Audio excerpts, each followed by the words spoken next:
Hey everybody, Grant Sims here. You can follow me at Chief River. This is part two of the OAuth for the Enterprise series. Previously, I did the why to central identity and how OAuth enables that for the enterprise. And today, as part two, we're going to talk about the how.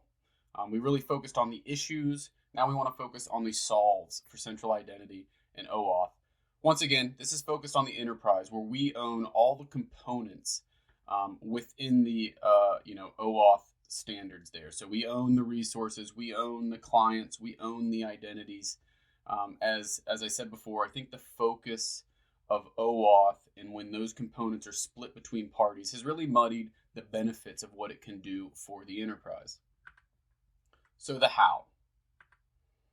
We talked about this before, but just to kind of recap, when we're in a distributed fashion with non-centralized identity for our systems, services, and development processes, we have lots of platforms within our enterprise. Each one of those is responsible for crafting and delivering secrets. We have developers who possess system credentials or credentials that were really intended for a system. We lose attribution there.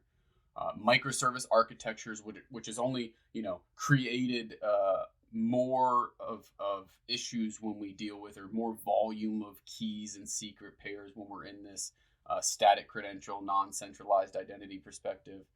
Identity governance is everywhere. Because of the distributed fashion, governance becomes a nightmare or a full-time job of trying to accomplish it with accuracy. Long-lived secrets, when we haven't separated authentication and authorization, and we have authentication spread across multiple platforms, these secrets tend to be harder to rotate, and they tend to live longer, which creates additional risk. And public endpoints, no longer within our four walls, no longer, all of our services live inside of our firewalls. We're using the public internet as our medium to do our integrations and to connect to these different endpoints. So I wanted to do just a quick diagram. This might not make complete sense at this moment, but I just wanted to give us an image in our head as we go through this presentation of the before and after. So the before here is a distributed, non-centralized identity from a development and service perspective. We have client AA over here. It's got 3 integrations to 3 different platforms and 3 different resources within those platforms. And for each one of those integrations, it has a corresponding authentication mechanism, a client ID and a secret of some sort. Each one of those resources has its own team that had to craft those secrets and get it to client A. And at the very bottom here, we have a developer that is developing on one of those resources. And he or she is simply imitating or acting as that client A there, possessing that credential that was really intended for that system and interacting with that resource. So from resource 3's perspective, it can't really determine if it's client A interacting with it or if it's the developer down here in the bottom left hand corner.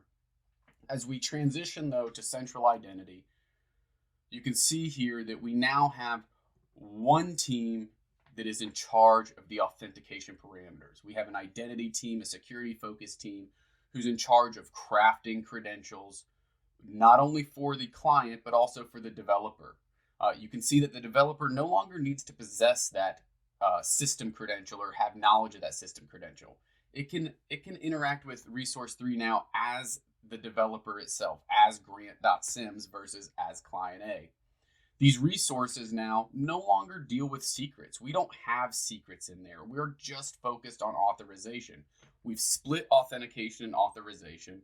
Authorization being handled by the resources, authentication being handled by the identity team and the identity provider and OAuth authorization server. These resources then just trust the IDP. They say, hey, we understand client A or developer, when you come to us, you've already authenticated yourself. You've already verified that you are who you are. We know that you just need access to A, B, and C within our resource, and we're going to ensure that we give you that access. So, platform teams handling secrets. Focus on identity and not authentication. We now have enabled it so that our platform teams no longer have to worry about secrets. They don't have to worry about crafting those secrets. They don't have to worry about delivering those secrets. They don't have to worry about the parameters or the policy that we have for what those secrets look like and how long they live. They simply get to focus on authorization. Hey, you have this identity and it needs to get to A, B, and C within our platform. That's what our focus is going to be. And we've taken all that responsibility that was distributed across multiple platform teams and we put it with one security focus group like an identity and access management group. They can manage the authentication and let our resources focus strictly on authorization. Relying on less humans, focusing the authentication and security parameters in a central team, and splitting the authentication and authorization. Developers possessing system credentials. Now, with OAuth, it can enable us to interact with the service as ourselves. We no longer need or require to get a service credential to use. We can use our own identities and perform our own OAuth flows to get access tokens to then send to those resources. So where did they go? Well, they never left. The credentials for a service were crafted in our IDP by our security team.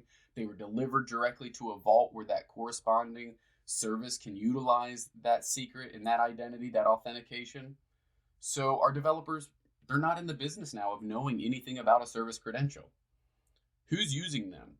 Going back to our security operations center scenario, if they're seeing something interacting with a resource in a nefarious way, they can look at that token. They can look at the subclaim or the SID claim and see, who is this? Is it Service A? Is it Grant Sims, the developer? We now have attribution for those authorization tokens that are being sent to a resource to know really who's in possession of them, who's using it, who is the person behind that credential, or who is that service.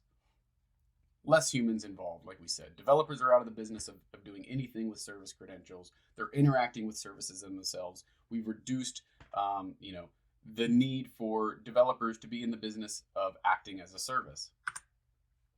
Key and secret sprawl. Like we said, microservices are here to stay. Proven architecture, proven patterns, makes sense. But let's go through the integration scenario now. We have client A. Client A needs to set up its first integration. Rather than going to the platform team and saying, hey, can you give me an API key and secret? They're going to go to the security team, the identity and access management team, and say, hey, I need an identity for this service, not for this integration. Once we have that, we now have our authentication mechanism to authenticate a service A, and we can perform our integration, sending short-term tokens to the resource for integration 1. Not much different. But then let's talk about integration 2 and 3 and 4. And as the microservices grow here, rather than, for integration 2, going and getting another authentication method, another, client ID and secret, we reuse the identity of that client, of that service. We just need to say we're service A, and we can already perform that with the authentication that we, got set up in integration 1. Now, instead, we go to the second resource and we say, hey, we already have, an identity for this service A.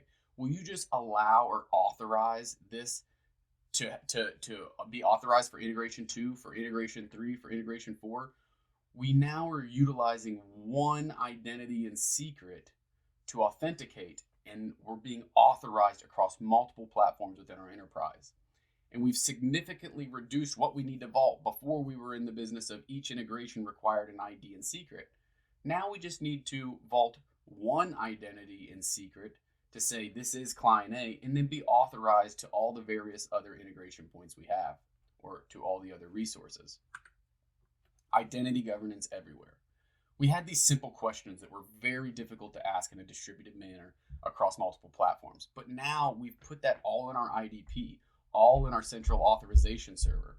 So how many secrets do we have? Well, we can look at a single service like our IDP and ask those questions. It's a single interface. It's a single reporting mechanism. We can ask how old they are. Now let's talk about rotating credentials. This becomes a much simpler thing. We've decoupled authentication and authorization. So before, we said we had to, orchestrate this big process where we have multiple,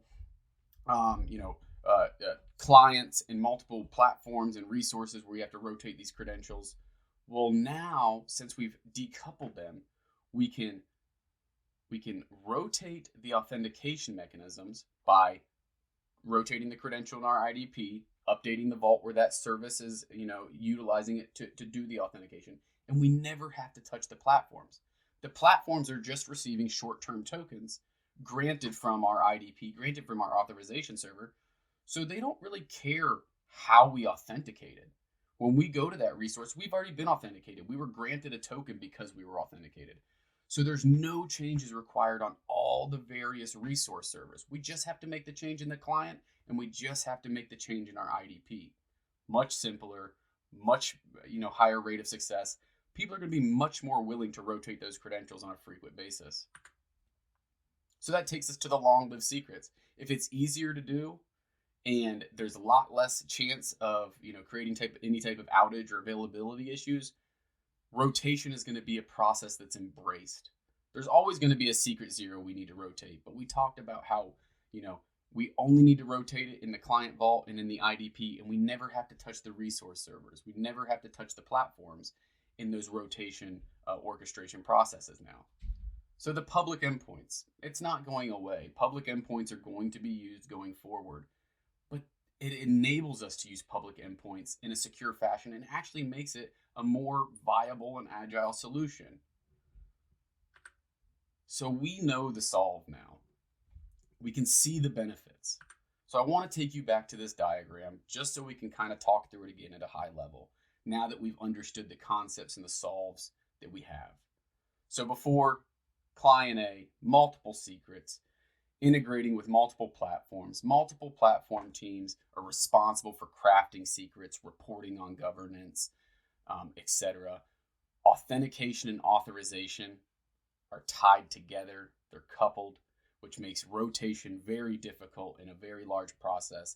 We don't have any attribution when developers possess these credentials.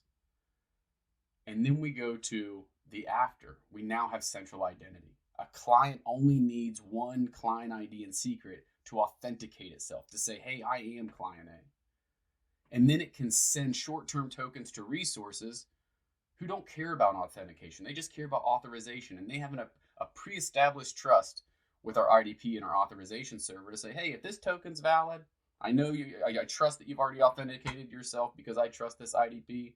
Let me just get you access to what you need. And then the developer, we've enabled the developer to interact with those same resources without having knowledge of the client's credentials or a credential that was intended for a system. So we maintain attribution. And we've reduced the processes. Now when it comes to governance or management or crafting or abiding by policies for these security aspects of authentication, we've centralized it with one team. We've centralized it with one platform, so that governance becomes a very easy process, a very easy capability. So I hope this brought some light to the how and why we need to do it, and looking at what this brings to the enterprise as far as reducing risk. And I'm going to continue with this mini series here. We've kind of started the 1,000-foot view here with these first, the why and the how presentations. But now I want to go into some technical deep dives on actually how you achieve authorization, and focusing mainly on a couple authorization flows that I think are important strictly for the enterprise. Please follow me. As always, please leave comments if there's anything that you would like me to deep dive into or explain with more clarity. Also, check out my repos at Chief River on GitHub to find these POCs, and I hope you have a great day. Thank you very much.